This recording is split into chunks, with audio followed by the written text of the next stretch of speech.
Assalamualaikum warahmatullahi wabarakatuh. Baik, di sini saya akan menjawab soal ujian akhir semester dari mata kuliah Ekonomi Internasional. Cara pembayaran internasional yang pertama yaitu cara pembayaran letter of credit, di mana cara pembayaran letter of credit ini harus ada pihak importir dan pihak eksportir. Contohnya misalkan saya sebagai pihak importir dan Tuan Ahmad yang ada di Jepang sebagai pihak eksportir. Cara yang pertama harus dilakukan yaitu saya melakukan permohonan LC atau letter of credit kepada issuing bank. Kemudian issuing bank meneruskan letter of credit kepada bank negosiasi. Kemudian setelah melakukan pembayaran kepada Tuan Ahmad, maka pihak eksportir akan menyerahkan letter of credit kepada carrier. Nah, setelah disepakati, maka carrier akan mengirimkan bill of loading kepada Tuan Ahmad. Nah, kemudian Tuan Ahmad akan memberikan kembali kepada bank negosiasi. Nah, setelah itu bank negosiasi akan menyerahkan bill of loading kepada issuing bank. Nah, setelah itu issuing bank jika issuing bank setelah menerima surat bill of loading, maka segera diserahkan kepada pihak importir, yaitu saya. Nah, setelah itu pihak importir atau saya tinggal menunggu barangnya datang. Nah, jika barangnya itu sudah datang kira-kira 1 minggu, maka saya akan memberikan bill of loading kepada carrier. Nah, kemudian jika carrier sudah menerima, maka barangnya akan diberikan kepada saya. Cara pembayaran yang kedua yaitu cara pembayaran advance payment, di mana cara pembayaran advance payment ini merupakan cara pembayaran di muka, di mana pembeli atau importir akan mengirimkan uang terlebih dahulu kepada eksportir. Nah, jika uangnya sudah dikirim dan pihak eksportir sudah menerima, maka penjual atau eksportir akan mengirimkan produk atau barang dan jasanya. Cara pembayaran yang ketiga yaitu cara pembayaran open account, di mana cara pembayaran open account ini merupakan kebalikan dari cara pembayaran advance payment.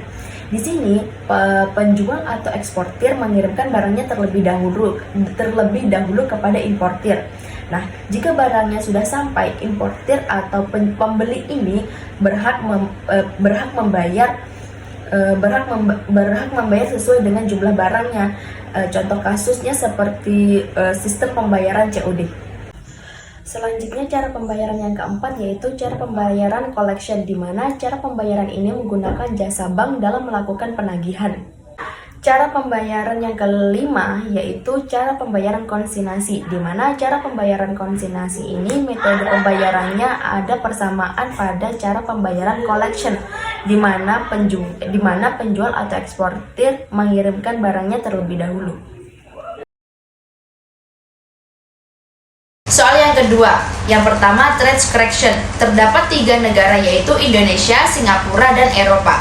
Indonesia dan Singapura ini merupakan negara anggota, sedangkan Eropa bukan negara anggota. Contohnya, harga komputer di Indonesia $400, sedangkan di Singapura dan Eropa $300. Singapura dan Eropa dikenakan biaya masuk yaitu sebesar $50. Indonesia tidak dikenakan karena Indonesia sebagai importir. Sebelum FTA, Singapura dan Eropa harganya sama-sama $350. Indonesia tetap $400, sedangkan harga setelah FTA Indonesia $400, Singapura $300, Eropa $350. Kenapa Singapura tetap $300? Karena Indonesia dan Singapura ini sama-sama negara anggota, maka hambatan seperti tarif importir dihilangkan sehingga trade correction dapat dikatakan memberi kesejahteraan kepada negara anggota atau negara yang saling berinteraksi. Kemudian trade diversion, di mana selisih harga di suatu negara sangat besar. Contohnya seperti ada 3 negara yaitu Indonesia, Singapura, dan Eropa. Harga komputer di Indonesia $400, Singapura $300, dan Eropa $270. Seperti di trade correction, Indonesia tidak dikenakan tarif impor, tetapi Singapura dan Eropa tetap dikenakan tarif sebanyak $50. Harga sebelum FTA di Singapura $350, sedangkan di Eropa $320. Kemudian harga setelah FTA, karena Indonesia ini dengan Singapura adalah negara berintegrasi, maka maka hambatannya dihilangkan. Sedangkan Eropa bukan negara anggota, maka dikenakan tarif menjadi $320. Bisa dilihat selisihnya hanya terdapat $20 saja. Soal yang ketiga yaitu Uni Eropa berdiri pada bulan Maret 1957 dengan beranggotakan Jerman Barat, Prancis, Italia, Belgia, Belanda, di mana negara anggota Uni Eropa ini sepakat melakukan sistem pajak nilai tambah, yaitu suatu metode pajak yang pada akhirnya dibebankan kepada konsumen. Asosiasi Perdagangan Bebas Eropa AFTA dalam perjalanan waktu anggota integrasi mengalami pasang surut atau keluar masuk setelah EFTA bergabung sepenuhnya dengan Antil Eropa dan membentuk EEA. Integrasi ekonomi negara berkembang. Dari kegiatan integrasi ini lebih banyak menimbulkan trade diversion yang dimana tidak menjadi penyebab tidak meratanya distribusi pendapatan sehingga menghambat industrialisasi bagi seluruh negara anggota. Kemudian yang soal keempat yaitu yang pertama di negara Indonesia. Penyebab masalah krisis